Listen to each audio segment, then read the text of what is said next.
It is that time of year again. It's the NFL ownership meeting, and oh my goodness, what a difference a year can make as your Denver Broncos are hit with a flurry of good news. The vibes being given off by Sean Payton, by Greg Penner, night and day different vibes than we saw this time a year ago when we had the biggest dead cap hit in the history of the NFL. We had no quarterback. We hadn't made the playoffs in almost a decade, and you just see Sean Payton doing victory laps.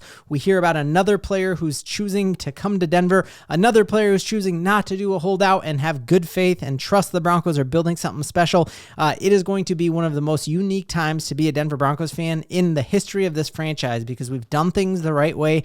We have the core in place, and when this team wins a Super Bowl with this core, it is just going to hit different because we have hit rock bottom and we are bouncing back up hard, and it is a fun time to be along for the ride. If you're new to the channel, I'm a diehard Denver Broncos fan named Ben, and it helps me in the algorithm out a ton. If you like the Broncos, if you'd like and subscribe.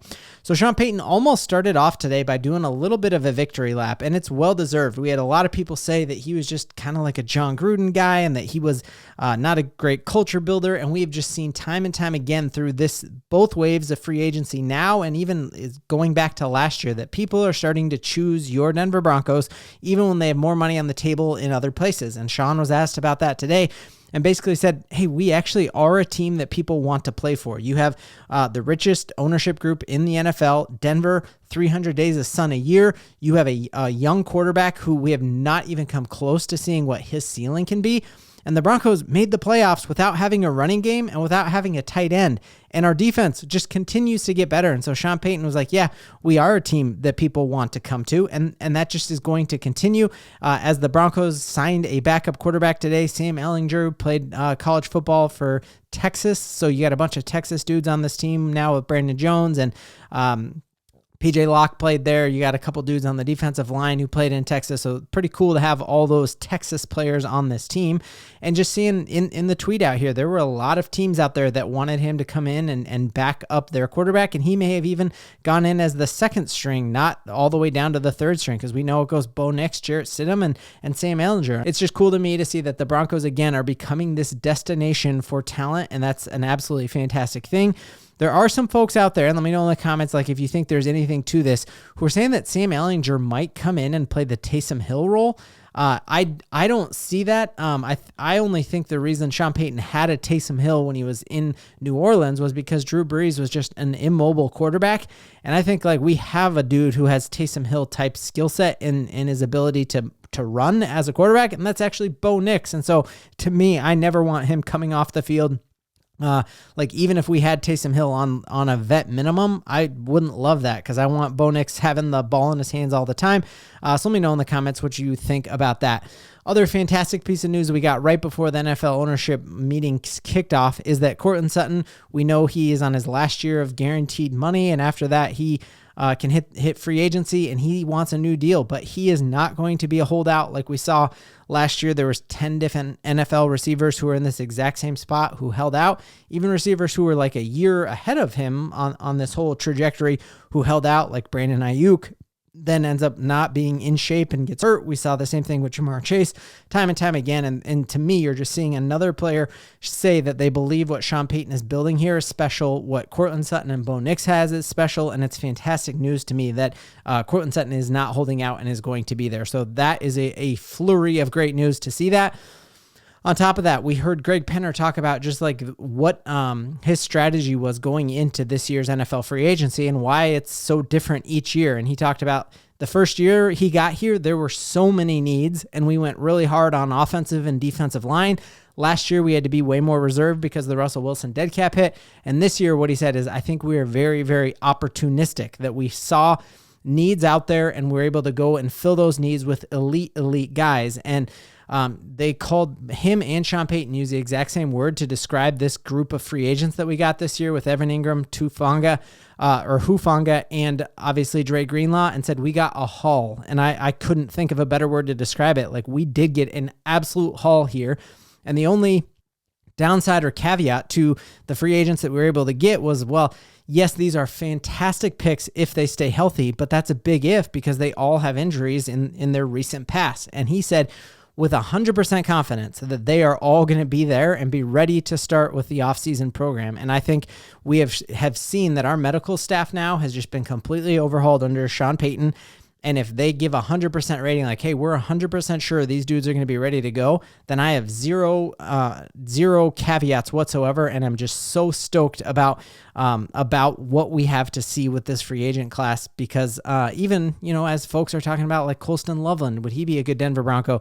Even Colston Loveland probably is not going to be ready to go for the start of the season, coming off of his shoulder surgery. So I think the fact that he's saying 100%, we know these guys are going to be here, that is going to let you sleep easier at night. And speaking of sleeping easier at night, hey Broncos country, quick break to tell you about today's sponsor. As you know, I spend way too much time worrying about the Denver Broncos. So one thing I can't lose sleep over is actually my sleep, and that is where today's sponsor comes in perfectly. The best sleep mask I have ever owned, the Manta sleep mask. I've owned dozens of other sleep masks, and this is truly the last sleep mask I will ever buy.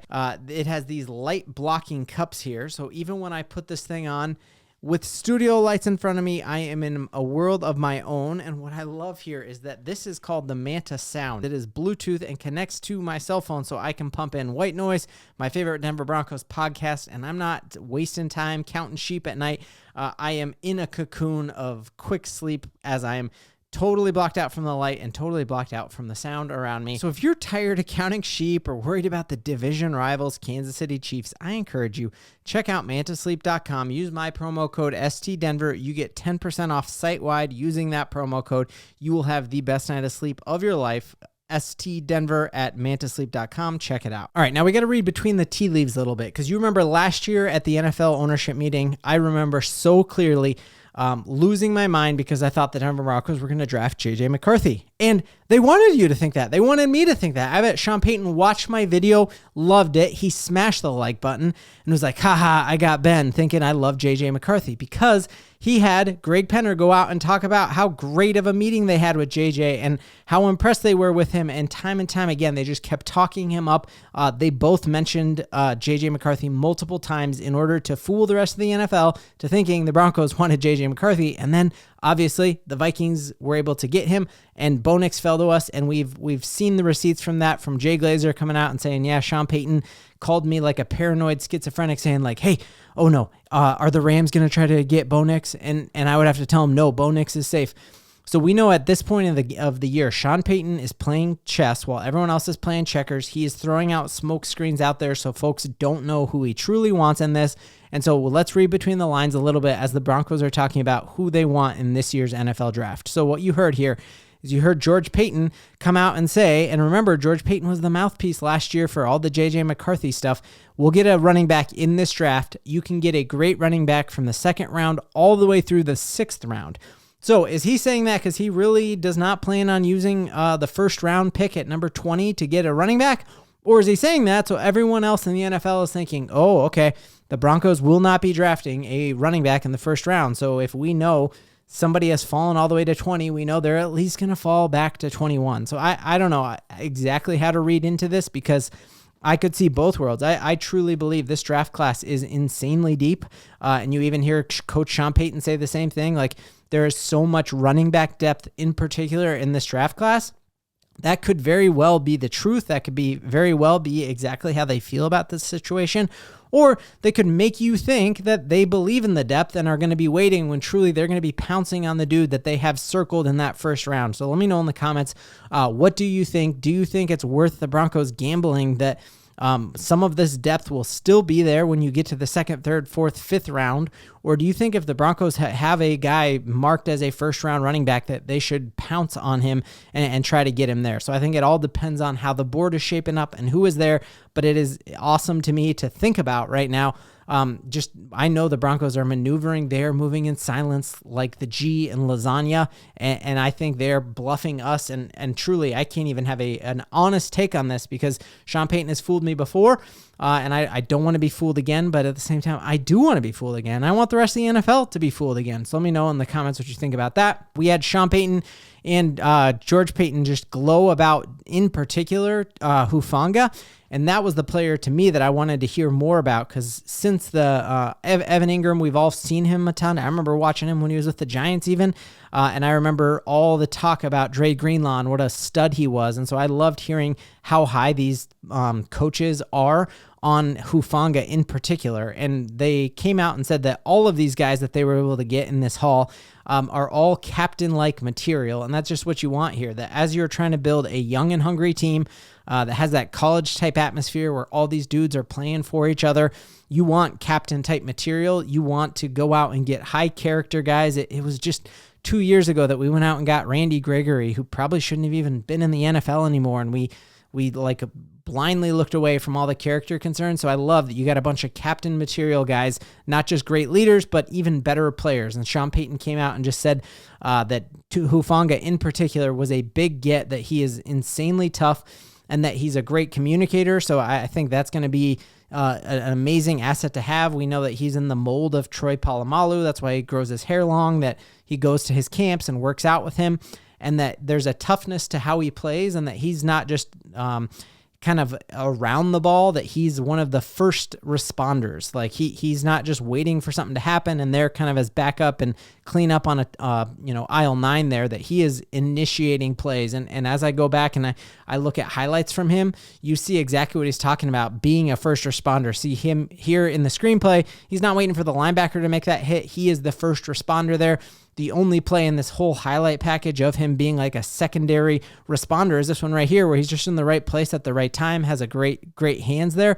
But when you go and you watch Hufanga highlights, you are seeing a dude who is a first responder, and he is there in screenplays, whether he's guarding a tight end, whether he's lined up in the slot on a shifty wide receiver, that you see a first responder there making hits, making big game-changing plays, and it's awesome to see Sean Payton be as hyped about. See him in the running lane there, just step up, and not a ton of safeties in the league. You just think of going from PJ Locke to this, and our defense, which was top 5 last year, you add Greenlaw and Hufanga to the mix. There's no way that we're not the best defense in the entire NFL right now, and I don't think that's even a crazy orange and blue take. I think that's just a cold, hard fact. Last thing here that I thought was just a great news when it comes to the vibes of the Broncos is my favorite uniform set was definitely this, the throwback initial D that I saw when I was like falling in love with the Broncos. My dad had it on a keychain. And the Broncos this year were informed that we are able to wear these uniforms 4 times, which is, I think, a fantastic number. You don't want to wear them all the time so that like they lose that specialness, but it'd be really cool if you wore these for all of our, AFC West home games. You wear them 3 times a year, and then you choose one other big home game that you want to wear that for. But I think that's absolutely fantastic. So let me know in the comments what games you want to see the Denver Broncos rocking these in. It is a great time to be a Denver Broncos fan. Truly, it is amazing to be along for the ride in Broncos country. We got a ton to Bo-LIEVE. I'm back.